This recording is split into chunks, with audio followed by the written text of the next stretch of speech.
তীর ধনুকের খেলায় বাংলাদেশের রয়েছে গৌরবময় ইতিহাস। আর্চারি ডিসিপ্লিন থেকেই তো টানা 2 বার অলিম্পিকে খেলার যোগ্যতা অর্জন করেছে বাংলার তীরন্দাজরা।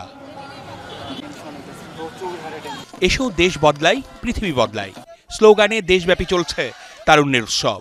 নীলফামারী থেকে এই আয়োজনে আর্চারি ফেডারেশনের অংশ নেওয়া শুরু। দিনব্যাপী উৎসবের শুরুটা র্যালি দিয়ে। হয়েছে পিঠা উৎসব, লোকসঙ্গীত ও লোকনৃত্যের মতো নানা আয়োজনে জমে ওঠে তারুণ্যের উৎসব। তারুণ্যের মেলা নিয়ে কথা বলি, আমরাই প্রথম ফেডারেশন যার তারুণ্যের উৎসবটা শুরু করে দিয়েছি এবং আমরা যেদিন চিঠি পেয়েছি ওদের থেকে আমরা কার্যকর ভূমিকায় চলে গেছি। সমান তালে চলেছে আর্চারি প্রতিযোগিতা।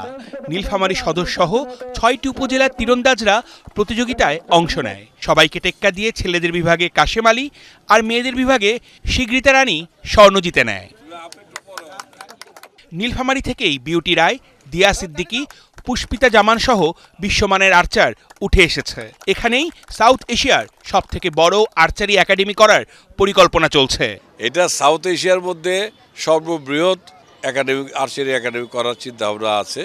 কারণ এটা ইন্ডিয়াও চাচ্ছে, হ্যাঁ, পাকিস্তান তো অতটা জানায় না, শ্রীলঙ্কা চাচ্ছে, বাংলাদেশ সবই চাচ্ছি।